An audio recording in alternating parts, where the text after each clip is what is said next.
Welcome back ATV morning with Farah में खुशामदीद। आज मेरे साथ डॉक्टर फौजिया फ़ारूक हैं और ये अब ऑक्सफोर्ड जा रही हैं। एक बड़ा प्रेस्टिजियस इनके पास जो है एक अवार्ड कहेंगे इसको कि आप वहाँ पर प्रोफेसरशिप के ऊपर जा रही हैं और ये साउथ एशियन चेयर है जहाँ पर आप जाकर पढ़ा रही हैं।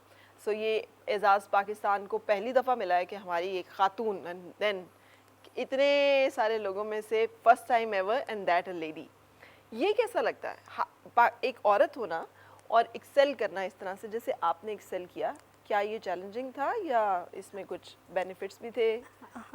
I think it has more challenges than benefits probably because आपको हर लम्हे पर especially when you're married you do feel that you know आपके पास बहुत सारी और responsibilities आ जाती हैं।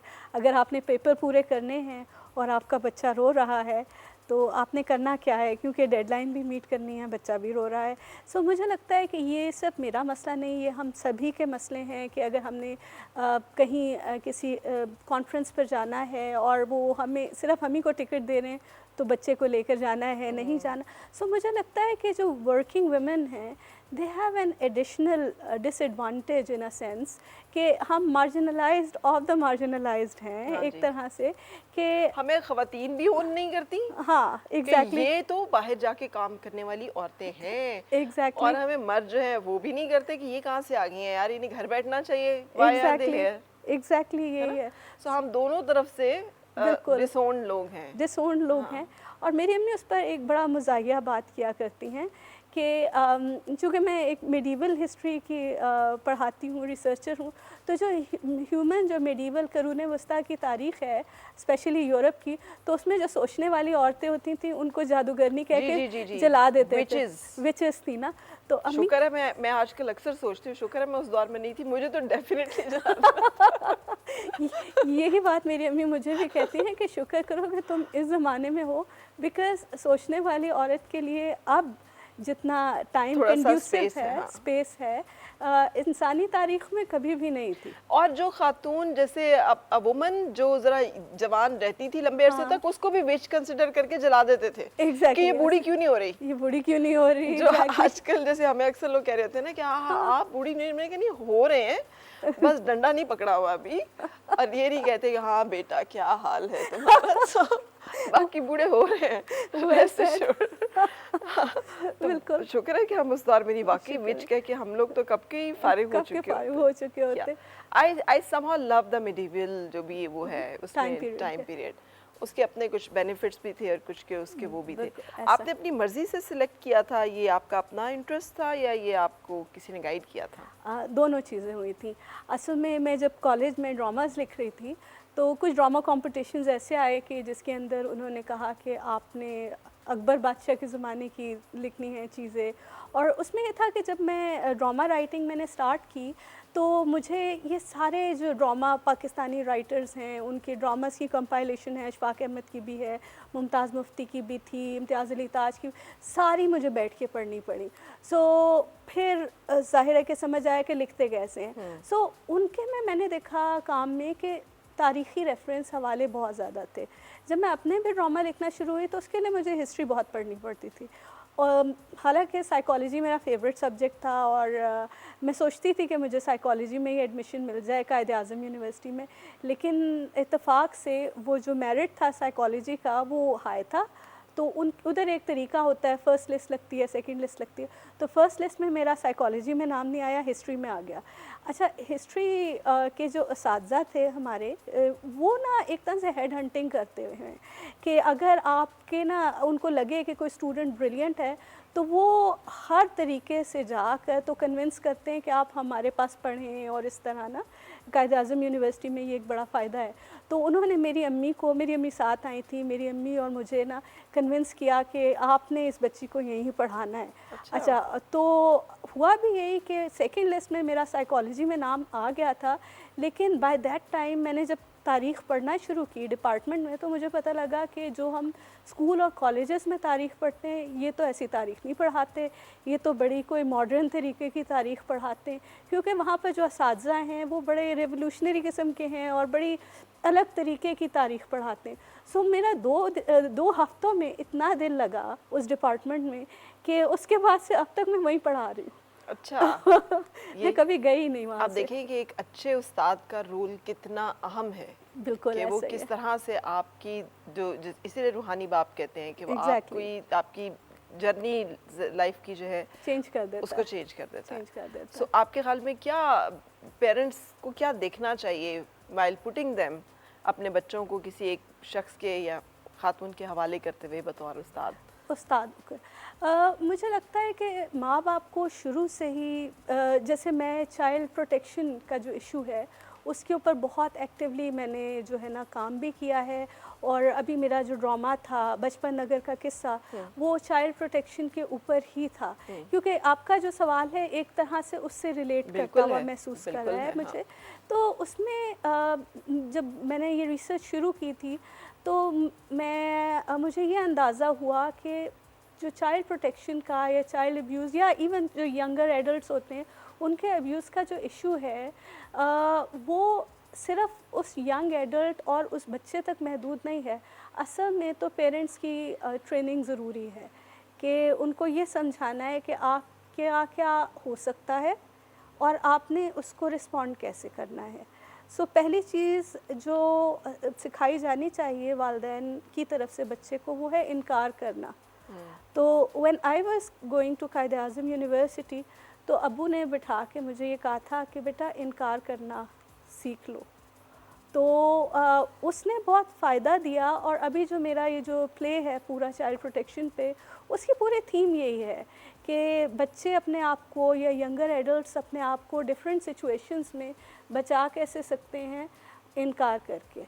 और दूसरी चीज़ क्रिटिकल थिंकिंग, कि जो बात हमें बताई जा रही है वो बहुत लॉजिकल, रैशनल या रीज़नेबल भी है, क्योंकि हर तरह के लोग ज़ाहिर है उस्ताद बहुत बाज़ों का तो उसका ऑरा बहुत इंस्पायरिंग होता है, लेकिन that can be misleading and deceiving also. तो अगर स्टूडेंट के पास क्रिटिकल थिंकिंग या एक रैशनल माइंड है तो वो इमीडिएटली भी उस इन्फ्लुएंस को क्रिटिकल चेक कर सकता है, या थोड़े अरसे के बाद वो अपनी राय तब्दील कर सकता है। और फिर बच्चे को ये भी सिखाना चाहिए कि डॉगमा नहीं होना चाहिए कि मेरी पहली दफ़ा में जो राय बन गई है बस यही मेरी राय है और उसके बाद मैंने इस राय को तब्दील नहीं करना। तो राय को तब्दील करना, अपोलोजाइज़ करना सीखना, अपनी गलती को मानना, मेरे ख़्याल में अगर माँ बाप ही ये चीज़ बच्चों को सिखा दें तो बच्चे जब बाहर के इन्वायरमेंट में जाते हैं, असातिज़ा के अलावा और लोग भी बहुत इन्फ्लुएंस कर रहे होते हैं, तो वो खुद से सीख लेते हैं ना कि हमने इसको जज कैसे करना है। डॉक्टर फौजिया, इसमें मेरा अपना जो अब ज़िंदगी के तजर्बों से जो एक conclusion, may be I might be wrong, मुझे लगता है कि एक घर का अच्छा एनवायरनमेंट जहाँ माँ और बाप लड़ाई ना होती हो उनकी, जहाँ हर वक्त घर का एक सेफ स्पेस का कॉन्सेप्ट बच्चे में, सेंस ऑफ सिक्योरिटी, एक कॉन्फिडेंस जो से मिलता है, एक पॉजिटिव एनवायरनमेंट घर के से, बिल्कुल ये सब चीज़ें आ जाती हैं जो बच्चे यूजुअली एक हेल्दी रिलेशनशिप की प्रोडक्ट होते हैं। बिल्कुल उनको गॉड गिवन उनके अंदर ये सारी चीज़ें आ जाती हैं। दे somehow indirectly learn all these things. And जो वालिदैन ये समझते हैं कि हम लड़ रहे हैं लेकिन बस हम बच्चे को क्या, हम तो तुम्हें तो हम फीस दे रहे हैं ना, वो जो साइकोलॉजिकल डेफिशिएंसीज उस बच्चे के अंदर होती हैं, वो फ्लॉज जिसे कहते हैं हम ट्रॉमास, वो ट्रॉमास जो हैं वो ज़िंदगी में बच्चों से कई ऐसी गलतियां करवा देते हैं कि जो गलतियां जो हैं वो इर्रिपेरेबल लॉस होती हैं। और वो ये नहीं होता कि उस वक्त वो इंसान गलती कर रहा होता, उसकी रीज़न कहीं उस बचपन की किसी महरूमी में, किसी तकलीफ़ में, किसी दुख में होती है जिसको वो ढूंढ रहा होता है उसकी कॉम्पनसेशन, और वो गलत तरह से बाज़-औक़ात end up doing some mistake. So मैं तो हमेशा बहुत एम्फसाइज़ करती हूँ कि यार अगर आपने लड़ना झगड़ना है तो शादी ना करें। अगर आप इस रिलेशनशिप को निभा नहीं सकते, it's a big responsibility, that's true. So take it as a very responsible person, क्योंकि आप कई नस्लों तक की ज़िंदगी बिल्कुल बिगाड़ देंगे या बना देंगे। इट्स नॉट जस्ट कि आप लड़ लड़ के अपनी ज़िंदगी कर रहे हैं, आपके आगे जो प्रोडक्ट्स हैं, बच्चे हैं, बिल्कुल वो ऐसे मुझे ये लगता है। I totally agree with you that it's a very sensitive thing। Yeah. और अगर जैसे दो लोगों के दरमियान इंसानों में compatibility नहीं है तो कॉन्फ्लिक्ट के अलावा भी बहुत तरीके होते हैं उस चीज़ को मनूवर करने के। सो मेरे ख्याल में इंटेलिजेंटली बाज़ औक़ात सिर्फ चीज़ों को हैंडल कर लेना वो भी बच्चों के लिए बहुत अच्छा हो जाता है। अच्छा, आप कैसे करती हैं दिस वर्क फैमिली बैलेंस? एक तो आपने बताया कि joint family system, but then otherwise to क्या बैलेंस नहीं होता, टू बी ऑनेस्ट नहीं होता। I always feel very guilty as a mother. ज़ाहिर है कि एक टेंशन तो रहती है कि भाई I am not giving my daughter time that she deserves, but I also have the confidence कि जब मैं सुबह दफ्तर जाती हूँ, दफ्तर तो जाना ही है, हाँ। और हमारी एक ड्यूटी भी है, रिसर्च आर्टिकल्स भी लिखने हैं, लोगों से भी मिलना है। सो अभी इस वक्त मैं बच्ची के पास नहीं हो सकती। सो आई अंडरस्टैंड, मैंने अपने आप को समझा लिया है एक तो कि भाई या तो आपको इतना इन्वेस्ट ही ना किया जाता, या तो आप इतना पढ़ती ही ना, अब ये तो आपने करना ही है। तो there will be a disbalance here। तो बैलेंस तो बिल्कुल नहीं होता, but what I try to do is कि जब उसके साथ मेरा थोड़ा सा जब शाम को टाइम होता है तो मीनिंगफुल क्वालिटी टाइम, तो जैसे जब मैं एब्सेंट होती हूँ उसकी लाइफ से तो मैं उसके लिए कार्टून्स बनाती हूँ। तो वो बड़े ही इमेच्योर से कार्टून्स हैं। मैं बल्कि आई भी पाकिस्तान अभी वापस जून में, तो जनवरी टू जून मैंने उसकी और अपनी एक स्टोरी कि हम यूरोप में क्या क्या कर रहे हैं तो वो बनाई थी। तो वो बैठ के तो मामा के बनाए हुए कार्टून्स देखती थी, तो उसमें मैंने ना हिडन लेसन्स डाल दिए थे। ठीक है। और यही जो मैं बच्चों की चीज़ें लिख रही होती हूँ, तो basically sometimes I feel that is also like my own way of trying to compensate कि जी not just my kid but other kids also. तो और फिर आई also feel कि sometimes some people have a greater purpose in life also। जैसे I work for street children, तो आप यकीन करें फ़रा कि बाज़ औक़ात आप जैसे यतीम खानों के लिए काम कर रहे हैं और वो तो उनके जैसे इवेंट्स या फंक्शंस होते हैं, तो मैं और मेरी बहन बैठ कर देख रहे होते हैं, तो हम कहते हैं ये बच्ची अपनी अम्मी के कपड़े पहन के आई, कोई बच्चा बड़े जूते पहन के आया हुआ है, किसी के फटे हुए जूते हैं, लेकिन आप उनसे बात कर रहे हैं तो वो बहुत इंटेलिजेंट हैं, बहुत ही इंटेलेक्चुअली इंडाउड हैं या और तरीके से स्किल्स हैं उनके पास। तो मुझे लगता है कि I try to compensate my own heart through that, but I provided her with a system कि इस तरह। फिर I have these extended nephew nieces, in laws में भी, मेरे अपने अम्मी की तरफ भी, तो देयर इज़ अ कनेक्शन। तो I think I am the favourite. गलत फहमी नहीं है, खुश फहमी है, बट आई फील दैट बच्चों की मैं फेवरेट ही हूँ। अच्छा, ये एक बड़ी बात है। यूजुअली ख़वातीन मैंने देखा है कि बिटर हो जाती हैं। हाँ, जब वो लेडर पे जारी होती है। प्रेशर इतना ज़्यादा है। जो हम प्रेशर्स की बात कर रहे हैं, ये कोई आसान काम, ये गिल्ट जिसकी आप बात कर रही हैं, एक इस गिल्ट को ही डील करना जो है इज़ नॉट नॉर्मल। कि आप उन्हीं के लिए सारा कुछ कर रहे हैं, लेकिन उन्हीं को ही आप छोड़कर जा रहे हैं, और आप और बच्चे कह देते हैं, मुझे नहीं पता आपकी तो भी छोटी है, मेरे बच्चे तो कह देते हैं you were never there, you were always busy in your work. तो मैं उनकी शक्ल देखती हूँ, अच्छा ठीक है यार, ठीक है, ओके। तो अब मुझे ये बताइए कि ये जो how come that you are not bitter और you are not that snob, में भी you are very soft and very normal. मुझे किसी ने गाइड किया था किसी वक्त में, उन्होंने कहा कि बच्चों के 3 फेजेस होते हैं ना। एक फ़ेज़ में वो ये होता है कि बच्चा बिल्कुल ही डिपेंडेंट होता है, तो वो सोच ही नहीं रहा होता। दूसरे फ़ेज़ में वो जिससे भी इन्फ्लुएंस्ड होता है ना, उससे वो इन्फ्लुएंस्ड होता है, और उसके लिए वन ऑफ द पेरेंट्स अच्छा या बुरा बन जाता है। तीसरा फ़ेज़ वो आता है कि जिस वक्त उनकी मैच्योरिटी पैदा होती है, and then they come back. बाज़ औक़ात वो लोग जो उनको अपने हीरो लगे होते हैं किसी वक्त वो विलन हो जाते हैं विलन। तो चीज़ें, चूँकि मैं हिस्टोरियन हूँ और मैं सदियों का वो सही। तग़य्युर देख रही हूँ, तो उसमें व्हाट आई सी इज़ कि चीज़ें लॉन्ग टर्म में होती हैं, तो सब्र से काम ले लेना चाहिए, Yeah. क्योंकि किसी वक्त में समझ आ जानी है और फिर आकर तो उन्होंने ये कहना है कि भाई यू वर राइट। अब मैं अपनी बहुत सारी फ्रेंड्स की मिसाल देती हूँ कि उन्होंने बड़ी हाई प्रोफाइल जॉब्स छोड़कर बच्चे पालना शुरू कर दिए। अब बच्चे स्कूल गोइंग एज हुए हैं तो ना जॉब्स वापस मिल रही हैं, दे बिकम इरेलीवेंट। फिर महंगाई इतनी हो गई है कि हस्बैंड्स कहते हैं नौकरी करो, अब नौकरी नहीं मिल रही। एक तो मुझे इस बात की बिल्कुल समझ नहीं आती कि हस्बैंड्स कहते हैं नौकरी ना करो, नौकरी करो। हाँ, I don't agree with this philosophy. बहुत सारे Exactly. लोग शायद मुझे इस पे बहुत बुरा भला कहें। I don't agree with this कि यार Yes. खातून जो है ख़ास तौर बिल्कुल। पे उसको पोस्ट प्रेगनेंसी डिप्रेशंस भी होंगे, हाँ। उसके हार्मोनल ऊपर नीचे हैं, वो बिल्कुल। बच्चे भी पैदा कर रही है, उसकी बॉडी एक और तरह के उसमें, हाँ। उसके साथ उसके ऊपर एक आप इतना बड़ा स्ट्रेस डाल दें कि वो काम और वहाँ की सारी झंझटें जो हैं उसको भी डील करे। A woman is not meant Meant for- to deal with all these things. Allah Taala ने बनाया नहीं है उसे ऐसा। जब हम उसे धकेल देते हैं एक ऐसी उसमें, देयर वेमेन जो बाय ऑप्ट भी करती हैं, वो उनकी अपनी मर्जी होगी, हाँ। लेकिन अगर किसी खातून को मजबूरन करना पड़े तो मुझे लगता है कि नहीं, this is not what nature has, how nature has made us.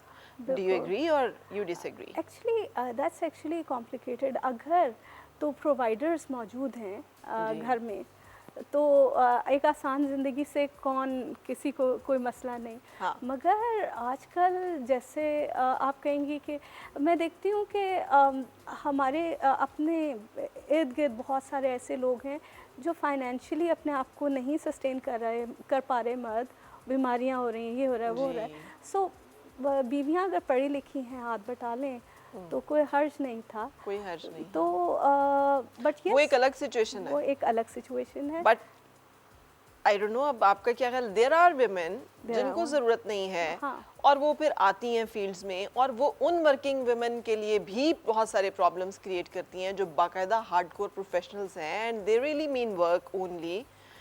इन खवातीन की तरजीहात एंड मामलात जो हैं, बहुत फ़र्क exactly. होता है उन खवातीन से जो कि काम कर रही हैं और उन्हें सिर्फ काम करना है for some reasons, for good reasons जो आप मेंशन कर रही हैं। बिल्कुल। सो आप आपकी फील्ड में भी आप देखती हैं इस तरह से कि शौकिया हाँ, देखा जाए फरा, तो मैं भी शौकिया ही काम कर रही हूँ।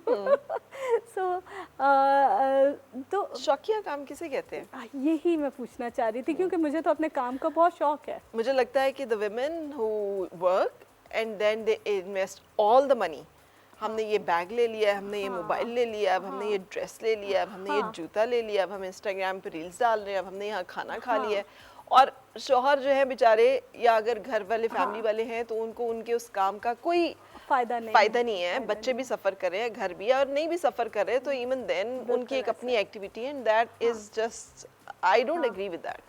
Yes, I I may- think might be life wrong. Should have a purpose. बिल्कुल आपकी बात का मैं मतलब समझ गई अब। तो life should have a purpose, और पैसा एक बड़ी हार्ड अर्नड एक चीज़ होती है। तो और उससे हम बहुत सारे काम अच्छे कर सकते हैं, अच्छाई के लिए कर सकते हैं, फैमिली की, सोसाइटी के लिए। तो मुझे लगता है कि इसके ऊपर सेंसिटिविटी एक होनी एग्जैक्टली चाहिए।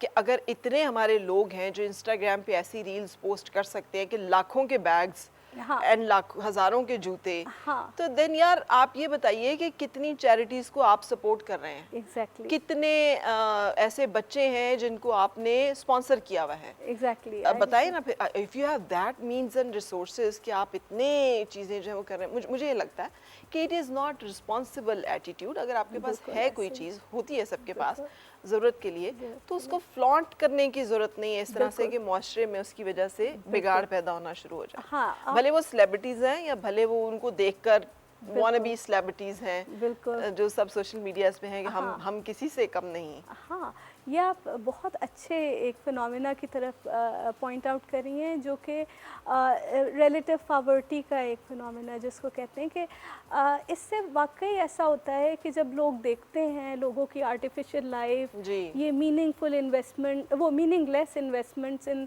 Things that really don't matter, तो बाज़ औक़ात माशरे में दूसरे लोगों के अंदर भी जी। एक डिस्कम्फर्ट पैदा होता है।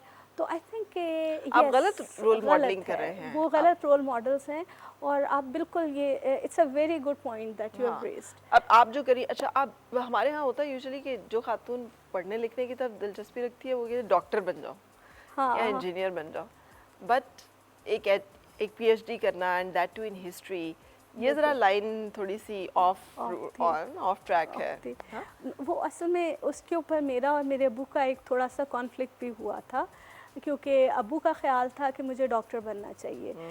जब मैं मैट्रिक कर रही थी तो अबू ने कहा कि एफएससी और फिर आगे डॉक्टर। तो मैंने कहा मुझे, मैं सारी ज़िंदगी ना ये दवाइयों की स्मेल्स नहीं सूंघ सकती। तो वो नाराज़ भी हुए और फिर ये भी हुआ कि एक वक्त में उन्होंने ये भी कहा कि बाकी बच्चों को भी इसने बिगाड़ा, क्योंकि हम बहन भाइयों में से पीएचडी डॉक्टर्स हैं, इकोनॉमिस्ट हैं, हम 7 बहन भाई हैं, तो काफ़ी सारे अच्छी अच्छी फील्ड्स में हैं सब, तो कोई भी मेडिकल डॉक्टर नहीं बना। तो अबू ने एक वक्त में मुझसे गिला भी किया था। तो मैं उस वक्त सोच रही थी कि मेरे अल्फाज, ज़ाहिर है मैं अपने बहन भाइयों में भी मिडल में हूँ, ये नहीं हूँ कि बड़ी बहन हूँ, तो मैंने तो उनके बच्चे ख़राब नहीं किए लेकिन ये था कि हाँ, मेरे फादर ने भी मुझे कहा था कि आपने मेडिकल डॉक्टर बनना है। लेकिन अब जब मैं देखती हूँ तो हमारे स्कूल में जिस तरह से, वैसे तो उस्ताद बहुत ही अच्छे थे, लेकिन जिस तरह से साइंस पढ़ाई जा रही थी तो वो इंस्पायरिंग नहीं थी। अब जबकि मैं पीएचडी कर चुकी हूँ और अब मैं साइंस की तरफ मेरी इतना ध्यान और तवज्जो हो गई है कि मैं हर चीज़ फ़िज़िक्स की, बायो की पढ़ती हूँ और मैं कहती हूँ अगर मुझे कोई अच्छा उस्ताद मिल जाता yes. तो मैं वो करना चाहती, डॉक्टर ना बनती, शायद साइंसेस में कहीं चली जाती। लेकिन अब मेरी जो अपनी स्टूडेंट है वो हिस्ट्री ऑफ मेडिसिन के अंदर जो है पीएचडी कर रही है, और मेरा जो अपना हिस्टोरिकल फिक्शन है जिसके लिए मैं टॉर्च ऑल सोल्स फेलोशिप पर जा रही हूँ, तो वो मेरे हिस्टोरिकल फिक्शन नावल में है। तो हिस्टोरिकल फिक्शन नावल के अंदर भी मैंने जो है ना एक किरदार तबीब का, मेडिसिन मैन का वो इंट्रोड्यूस कराया है। तो वो फिर उसके अंदर मैं लिखती हूँ चीज़ें सारी, वही साइंटिफिक जो भी चीज़ें होती थी, और वो मेडिवल अल्केमिस्ट कैसा है, और ये वो आप देखिए हमारे कितने बड़े बड़े आँख की सर्जरी हमने दुनिया को बताई, एग्जैक्टली मेजर सर्जरीज हमने दुनिया को बताई। एग्जैक्टली ऐसा ही है। ये अनफॉर्चुनेट है कि हमने उनके साथ क्या सलूक किया। हमारा कोई एक भी स्कॉलर ऐसा नहीं है कि जिसका कोई अंजाम अच्छा हुआ हो। सबको सजाएं देकर जो है वो कत्ल किया गया, सिर्फ इसलिए कि उनका जो नॉलेज था वो उनको लगता था ये तो कुफर है, ये तो गलत है। बिल्कुल, इट वाज चैलेंजिंग, है ना?